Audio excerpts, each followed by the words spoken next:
आदरणीय श्री रामनाथ कोविंद जी, उपराष्ट्रपति श्री एम वेंकैया नायडू जी, प्रधानमंत्री श्री नरेंद्र मोदी जी, लोकसभा के स्पीकर श्री ओम बिरला जी, चीफ जस्टिस एन.वी. रमन्ना जी, सम्मानित सांसदगण, अन्य महानुभावों, देवियों और स्वजनों तथा मेरे प्यारे देशवासियों, सभी को जोहार।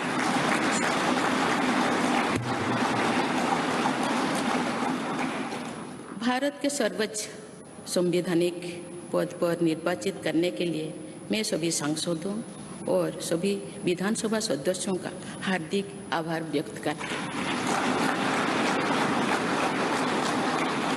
आपका मत देश के करोड़ों नागरिकों के विश्वास की अभिव्यक्ति है। मैं भारत के समस्त नागरिकों की आशा, आकांक्षा और अधिकारों की प्रतीक इस पवित्र संसद से सभी देशवासियों का पूरी विनम्रता से अभिनंदन करती हूँ।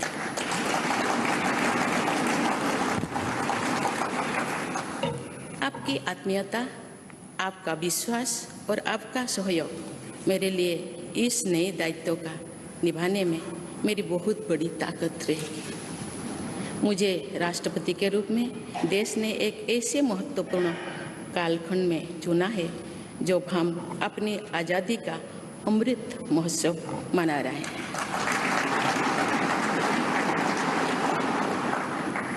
आज से कुछ दिन बाद ही देश अपनी स्वाधीनता के 75 वर्ष पूरी करेगा।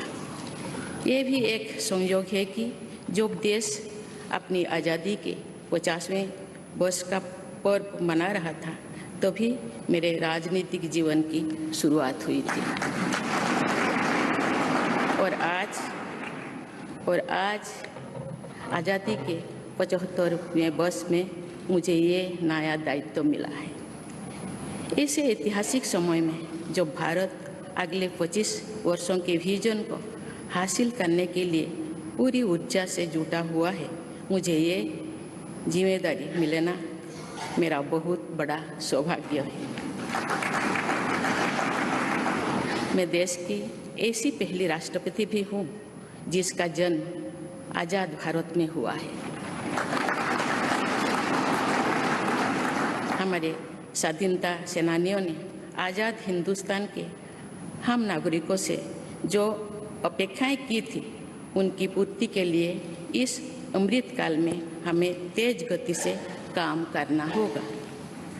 इन 25 वर्षों में अमृतकाल की सिद्धि का रास्ता 2 पटरी पर आगे बढ़ेगा, सबका प्रयास और सबका कर्तव्य। भारत के उज्जवल भविष्य की नई विकास यात्रा हमें सबके प्रयास से करनी है, कर्तव्य पथ पर चलते हुए करनी ही है। काल यानी 26 जुलाई को कारगिल विजय दिवस भी है। ये दिन भारत की सेनाओं के शौर्य और संयम दोनों का ही प्रतीक है।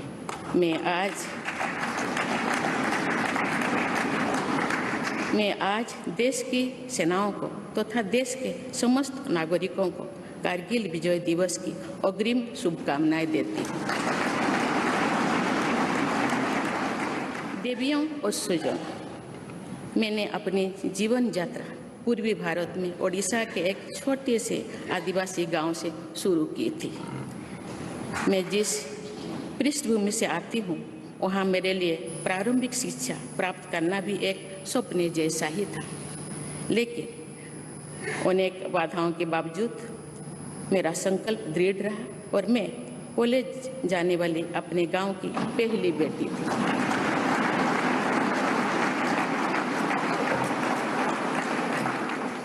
मैं जनजातीय समाज से हूँ और वार्ड काउंसिलर से लेकर भारत की राष्ट्रपति बनने तक का अवसर मुझे मिला है। ये लोकतंत्र की जननी भारतवर्ष की महानता है। ये हमारे लोकतंत्र की ही शक्ति है कि उसमें एक गरीब घर के पैदा होने बेटी दूर सुदूर आदिवासी क्षेत्र में पैदा हुई बेटी भारत के सर्वोच्च संवैधानिक पद तक पहुंच सकती है। राष्ट्रपति के पद पहुंचना मेरी व्यक्तिगत उपलब्धि नहीं है, ये भारत की प्रत्येक गरीब की उपलब्धि है। मेरा निर्वाचन इस बात का सबूत है कि भारत में गरीब सपने भी देख सकता है और उन्हें पूरा भी कर सकता है।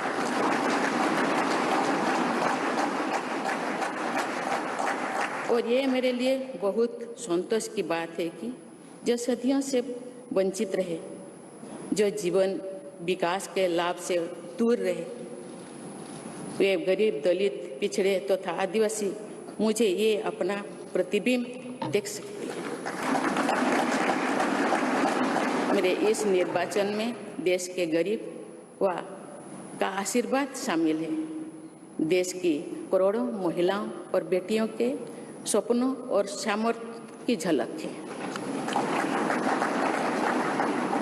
मेरे इस निर्वाचन में पुराने लीग से हटकर नए रास्ते पर चलने वाले भारत के आज के युवाओं का साहस भी शामिल है। ऐसे प्रगतिशील भारत का नेतृत्व करते हुए आज मैं खुद को गौरवान्वित महसूस कर रही हूँ। मैं आज समस्त देशवासियों को, विशेषकर भारत के युवाओं को तथा भारत की महिलाओं को ये विश्वास दिलाती हूँ कि इस पद पर कार्य करते हुए मेरे लिए उनके हित सर्वोपरि होंगे। देवियों और स्वजनों, मेरे सामने भारत के राष्ट्रपति पद की ऐसी महान विरासत है जिसने विश्व में भारतीय लोकतंत्र की प्रतिष्ठा का निरंतर मजबूत किया है। देश के प्रथम राष्ट्रपति डॉक्टर राजेंद्र प्रसाद से लेकर श्री रामनाथ कोविंद जी तक अनेक विभूतियों ने इस पद को सुशोभित किया है। इस पद के साथ साथ देश ने इस महान परंपरा के प्रतिनिधित्व का दायित्व भी मुझे सौंपा है। संविधान के आलोक में मैं पूरी निष्ठा से अपने कर्तव्यों का निर्वहन करूंगी। मेरे लिए भारत के लोकतांत्रिक सांस्कृतिक आदर्श और सभी देशवासी हमेशा मेरे ऊर्जा के स्रोत रहेंगे। देवियों और स्वजनों, हमारे संवैधानिक संग्राम में, स्वाधीनता संग्राम में एक राष्ट्र के तौर पर भारत की नई यात्रा की रूपरेखा तैयार की है। हमारा स्वाधीनता संग्राम उन संघर्षों और बलिदानों की अविरल धारा है जिसने आज़ाद भारत के लिए कितनी ही आदर्शों और संभावनाओं की सिंचा था। पूज्य बापू ने हमें स्वराज, स्वदेशी, स्वच्छता और सत्याग्रह द्वारा भारत के सांस्कृतिक आदर्शों की स्थापना का मार्ग दिखाया था। नेताजी सुभाष चंद्र बोस, नेहरू जी, सरदार पटेल, बाबा साहेब अम्बेडकर, भगत सिंह, सुखदेव, राजगुरु, चंद्रशेखर आजाद जैसे अनगिनत स्वाधीनता सेनानियों ने हमें राष्ट्र के स्वाभिमान को सर्वोपरि रखने की शिक्षा दी थी। रानी लक्ष्मीबाई, रानी वेलु नाचियार, रानी गाईदिन्लु और रानी चेन्निमा जैसी अनेकों वीरांगनाओं ने राष्ट्र इच्छा और राष्ट्र निर्माण में नारी शक्ति की भूमिका को नई ऊर्जा दी है। संथाल क्रांति, पाइक क्रांति से लेकर कोल क्रांति और भील क्रांति ने स्वतंत्रता संग्राम में आदिवासी योगदान को और सशक्त किया। सामाजिक उत्थान एवं देश प्रेम के लिए धरती आबा भगवान बिरसा मुंडा जी के बलिदान से हमें प्रेरणा मिली थी। मुझे खुशी है कि आज़ादी की लड़ाई में जनजातीय समुदाय के योगदान को समर्पित अनेक म्यूजियम देश भर में बनवाया जा रहा है। देवियों और स्वजनों, एक संसदीय लोकतंत्र के रूप में 75 वर्ष में भारत ने प्रगति के संकल्प को सहभागिता एवं सर्वसम्मति से आगे बढ़ाया है। विविधताओं से भरे अपने देश में हम अनेक भाषा, धर्म, संप्रदाय, खान पान, रहन सहन, रीति रिवाजों का अपनाते हुए एक भारत श्रेष्ठ भारत के निर्माण में सक्रिय है। आज़ादी के 75वें वर्ष के अवसर पर आया है अमृतकाल। भारत के लिए नए संकल्पों का कालखंड है। आज मैं इस नए युग के स्वागत में अपने देश को नई सोच के साथ तत्पर और तैयार देख रही हूँ। भारत आज हर क्षेत्र में विकास का नया अध्याय जोड़ रहा है। कोरोना महामारी के वैश्विक संकट का सामना करने में भारत ने जिस तरह का सामर्थ्य दिखाया है, उसने पूरे विश्व में भारत की साख बढ़ाया है।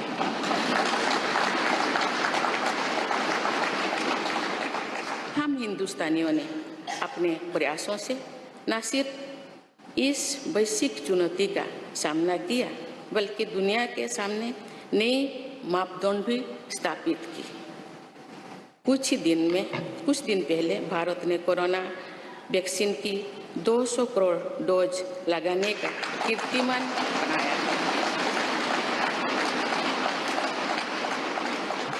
इस पूरी लड़ाई में भारत के लोगों ने जिस संयम, साहस और सहयोग का परिचय दिया, वो एक समाज के रूप में हमारी बढ़ती हुई शक्ति और संवेदनशीलता का प्रतीक है। भारत ने इन मुश्किल हालात में न केवल खुद को संभाला, बल्कि दुनिया की मदद भी की। कोरोना महामारी से बने माहौल में आज दुनिया भारत को नए विश्वास से देख रही है। दुनिया की आर्थिक स्थिरता के लिए, सप्लाई चेन की सुगमता के लिए और वैश्विक शांति के लिए दुनिया को भारत से बहुत उम्मीदें हैं। आगामी महीनों में भारत अपनी अध्यक्षता में G20 ग्रुप की मेजबानी भी करने जा रही है।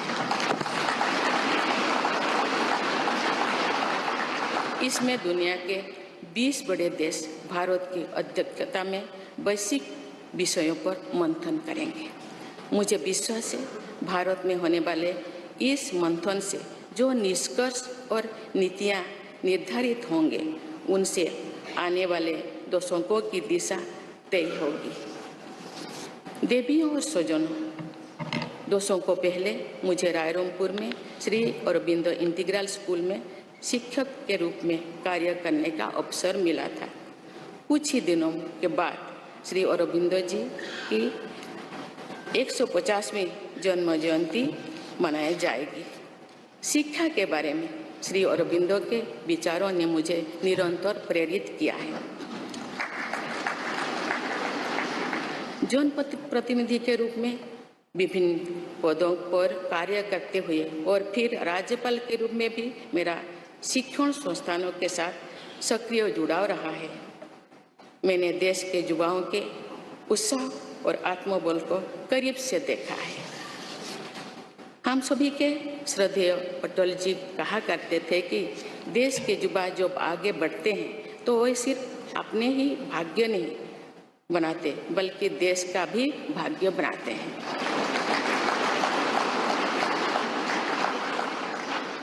आज हम इसे सोच होते देख रहे हैं। वोकल फॉर लोकल से लेकर डिजिटल इंडिया तक हर क्षेत्र में आगे बढ़ रहा आज का भारत विश्व के साथ कदम से कदम मिलाकर औद्योगिक क्रांति 4.0 के लिए पूरी तरह भारत तैयार है। रिकॉर्ड संख्या में बन रहे स्टार्टअप्स में नए इनोवेशंस में दूर सुदूर क्षेत्रों में डिजिटल टेक्नोलॉजी की स्वीकार्यता में भारत के युवाओं की बड़ी भूमिका है। बीती वर्षों में भारत ने जिस तरह महिला सशक्तिकरण के लिए निर्णय लिए हैं, नीतियां बनाई गई है, इससे भी देश में एक नई शक्ति का संचार हुआ है।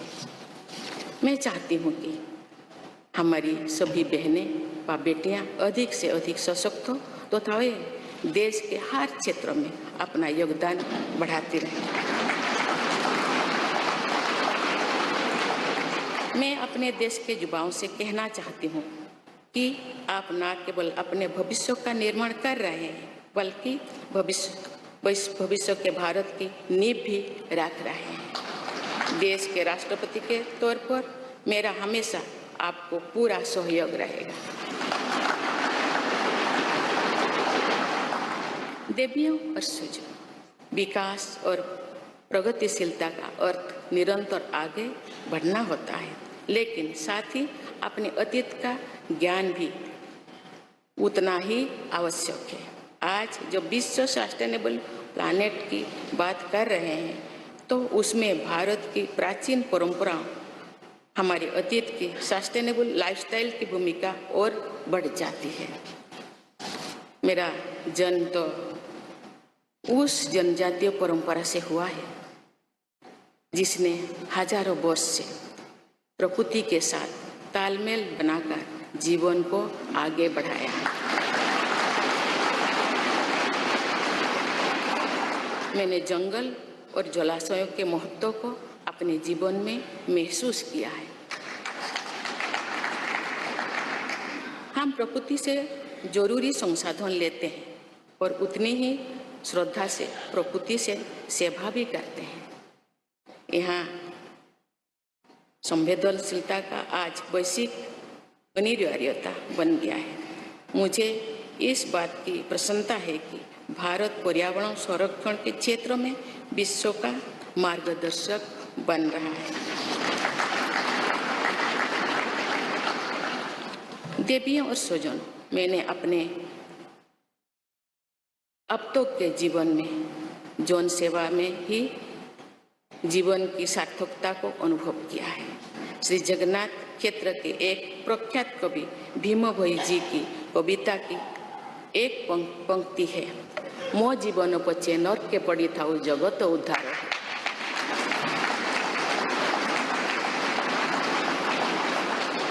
अर्थात अपने जीवन के हित और हित से बड़ा जगत कल्याण के लिए कार्य करना होता है। जगत कल्याण की इसी भावना के साथ मैं आप सब के विश्वास पर खरा उतरने के लिए पूरी निष्ठा व लगन से काम करने के लिए सदैव तत्पर रहूँगी। आइए हम सभी एकजुट होकर समर्पित भाव से कर्तव्य पथ पर आगे बढ़े तथा वैभवशाली व आत्मनिर्भर भारत का निर्माण करें। धन्यवाद। जय हिंद, जय भारत।